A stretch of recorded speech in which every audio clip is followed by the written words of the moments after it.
ಜ್ಞಾನಾನಂದಮಯಂ ದೇವಂ ನಿರ್ಮಲ ಸ್ಫಟಿಕಾಕೃತಿಂ ಆಧಾರಂ ಸರ್ವವಿದ್ಯಾನಾಂ ಹಯಗ್ರೀವಮುಪಾಸ್ಮಹೇ. ಶ್ರೀ ಗುರುಭ್ಯೋ ನಮಃ. ಸಂಪ್ರಶ್ನ ವೇದಿಕೆಗೆ ತಮಗೆಲ್ಲ ಹಾರ್ದ ಸ್ವಾಗತ.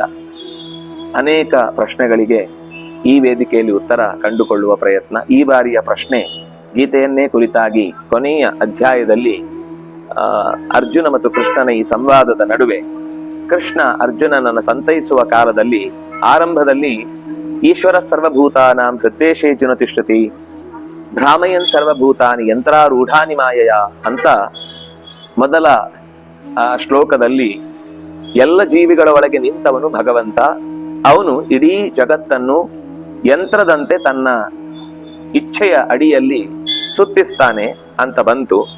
ಆಮೇಲೆ ಮತ್ತೆ ಮುಂದೆ ಮನ್ಮನಾಭೋ ಬದ್ಭಕ್ತಃ ಮಧ್ಯಾಜಿ ಮಾಂ ನಮಸ್ಕುರು ಮಾಮೇ ವೇಶ್ಯಸಿ ಸತ್ಯಂತೆ ಪ್ರತಿಜಾನೆ ಪ್ರಿಯೋಸಿಮೆ ಅಂತ ಉತ್ತಮ ಅಂದ್ರೆ ಪ್ರಥಮ ಪುರುಷದಲ್ಲಿ ಹೇಳಿದ ಮಾತನ್ನ ತನ್ನ ಬಗ್ಗೆ ನೇರವಾಗಿ ಇಂಡೈರೆಕ್ಟ್ ಸ್ಪೀಚ್ ಇದ್ದದನ್ನ ಡೈರೆಕ್ಟ್ ಸ್ಪೀಚ್ಗೆ ತಂದುಕೊಂಡ. ಅಂದ್ರೆ ನಾನೇ ನಿನಗೆ ರಕ್ಷಕ, ನನ್ನನ್ನೇ ಪ್ರೀತಿಸು, ನನ್ನನ್ನೇ ಹೊಂದು, ನಿನ್ನನ್ನು ಉದ್ಧರಿಸ್ತೇನೆ, ಮಾ ಶುಚಃ ಅಳುಬೇಡ ಅಂತ.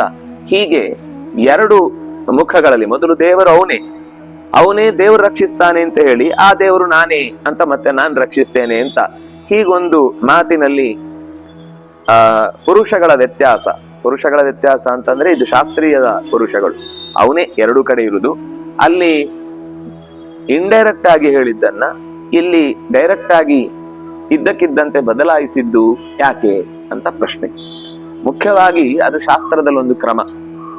ಮೊದಲು ಶಾಸ್ತ್ರದ ನೀವು ಇದೇ ಮಾತನ್ನ 15ನೇ ಅಧ್ಯಾಯದಲ್ಲೂ ಕೇಳಬೇಕಿತ್ತು. ಅಲ್ಲೂ ಒಂದು ಇದೇ ತರದ ಮಾತಿದೆ, ಪ್ರಥಿತ ಪುರುಷೋತ್ತಮ ಅಂತ ಹೇಳಿ. ಆಮೇಲೆ ನಾನೇ ಅಹಂ ವೈಶ್ವಾನರೋ ಭೂತ್ವ ಪ್ರಾಣಿನಾಂ ದೇಹಮಾಶ್ರಿತ ಅಂತ ಅಲ್ಲೂ ಹೀಗೆ ಹೇಳ್ತಾನೆ. ಮೊದಲು ಶಾಸ್ತ್ರದಲ್ಲಿ ಲೋಕೆ ವೇದೇಚ ಪ್ರಥಿತಃ ಪುರುಷೋತ್ತಮ, ಲೋಕದಲ್ಲಿ ರೂಲ್ಸ್ ಏನಿದೆ, ಶಾಸ್ತ್ರದ ಅಭಿಪ್ರಾಯ ಏನಿದೆ ಅದನ್ನು ಮತ್ತೆ ಮೊದಲು ಹೇಳಿ ಆಮೇಲೆ ಆ ಶಾಸ್ತ್ರದ ಅಭಿಪ್ರಾಯ ಹೌದು ಅಂತ ದೃಢ ಮಾಡುವುದಕ್ಕೋಸ್ಕರ ಅದು ನಾನೇ. ಆ ಶಾಸ್ತ್ರದಲ್ಲಿ ಹೇಳಿದಂತಹ ಭಗವಂತ ರಕ್ಷಿಸ್ತಾನೆ ಅಂತ ಅನ್ನುವ ಮಾತು ಏನಿದೆ ಅದು ಸತ್ಯ ಅಂತ ತಿಳಿಸ್ಲಿಕ್ಕೆ ಮಾಮೇ ವೇಷಿಸಿ ಸತ್ಯಂತೆ ಪ್ರತಿಜಾನೆ ಪ್ರಿಯೋಸಿಮೆ, ನೀನ್ ನನಗೆ ಅತ್ಯಂತ ಪ್ರಿಯನಾದ್ರಿಂದಾಗಿ ಈ ವಿಷಯದಲ್ಲಿ ನಾನು ನಿನ್ನನ್ನು ರಕ್ಷಣೆ ಮಾಡುತ್ತೇನೆ. ಮೊದಲೇನ್ ಹೇಳಿದ, ಇಡೀ ಜಗತ್ತನ್ನ ನೋಡ್ಕೊಳ್ಳೋನು ಅವನೇ, ಅವನ ಅಡಿಯಲ್ಲೇ ಈ ಜಗತ್ತು ಯಂತ್ರದಂತೆ ತಿರುಗ್ತಾ ಇದೆ ಅಂತ ಹೇಳಿದ. ಆ ಯಂತ್ರದಲ್ಲಿ ತಿರುಗುವಂತಹ ಜಗತ್ತನ್ನ ತಿರುಗಿಸೋನು ನಾನೇ, ಬೇರೆ ಯಾರೂ ಅಲ್ಲ. ಅಂದ್ರೆ ಮೊದಲು ಶಾಸ್ತ್ರದಲ್ಲಿ ಹೇಳಿದ ಮಾತು, ಆಮೇಲೆ ತನ್ನ ಮಾತು.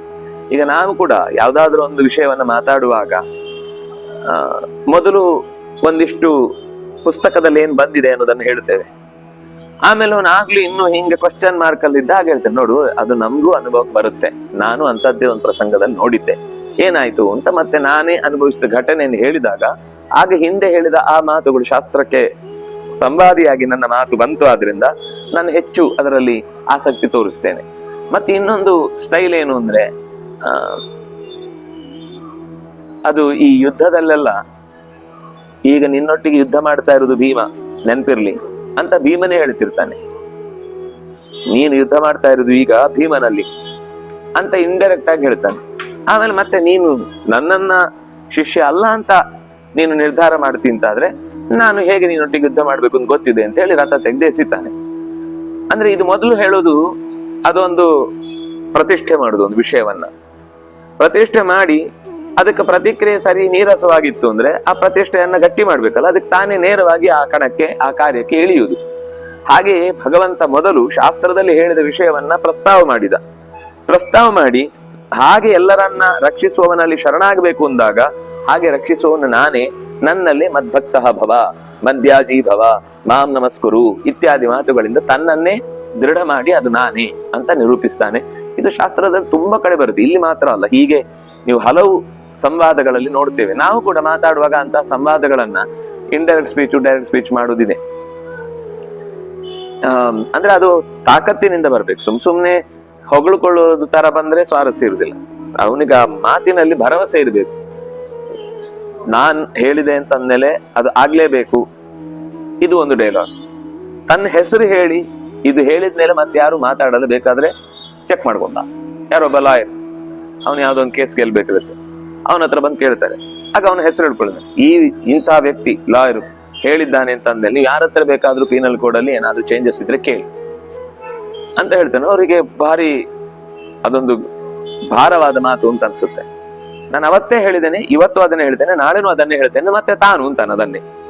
ಮೊದಲು ತಾನು ಹೇಳುವಾಗ ಒಂದು ಸ್ಟೇಟ್ಮೆಂಟ್, ಇದು ಈಗ ಇನ್ನು ಸ್ವಲ್ಪ ನಿಮಗೆ ಹೆಚ್ಚು ಸ್ಪಷ್ಟವಾಗಿ, ಮೊದಲು ಸ್ಟೇಟ್ಮೆಂಟ್, ಆಮೇಲೆ ಆ ಸ್ಟೇಟ್ಮೆಂಟ್ ಅಲ್ಲಿ ಇರುವುದು, ಆ ಸ್ಟೇಟ್ಮೆಂಟ್ ಗೆ ಬದ್ಧನಾದವನು ನಾನೇ ಆ ಸ್ಟೇಟ್ಮೆಂಟ್ ಅನ್ನು ನಿಮ್ಮ ಮುಂದೆ ರೂಪುಗೊಳಿಸ್ತೇನೆ, ಅದರ ರುಜುವಾತು ಪಡಿಸ್ತೇನೆ ಅಂತ ಹೇಳುವುದಕ್ಕೆ ಮತ್ತೆ ಅದನ್ನು ಭರವಸೆ ತುಂಬುವಂತಹ ಮಾತು ಅನ್ನುವ ಹಿನ್ನೆಲೆಯಲ್ಲಿ ಹೀಗೆ ಗೀತೆಯಲ್ಲಿ ಮೊದಲ ಮಾತುಗಳಲ್ಲಿ ನೇರವಲ್ಲದೆ ಹೇಳಿದ ಮಾತು, ಆಮೇಲೆ ನೇರವಾಗಿ ತಾನೇ ಆ ಕಾರ್ಯವನ್ನು ಮಾಡ್ತೇನೆ ಅಂತ ಹೇಳುವ ಮಾತು, ಸಹಜವಾಗಿ ಲೋಕದಲ್ಲಿರುವ ಒಂದು ಸ್ಲ್ಯಾಂಗ್ ಅನ್ನೇ ಬಳಸಿಕೊಂಡಿದ್ದಾರೆ ಅನ್ನೋದು. ಅಂದ್ರೆ ಇನ್ನೇನ್ ಹೇಳ್ಬೇಕು ಅಂದ್ರೆ ಆ ಸ್ಲ್ಯಾಂಗ್ ಇಂದ ನಾವು ಕೂಡ ಕಲ್ತಿರುದು.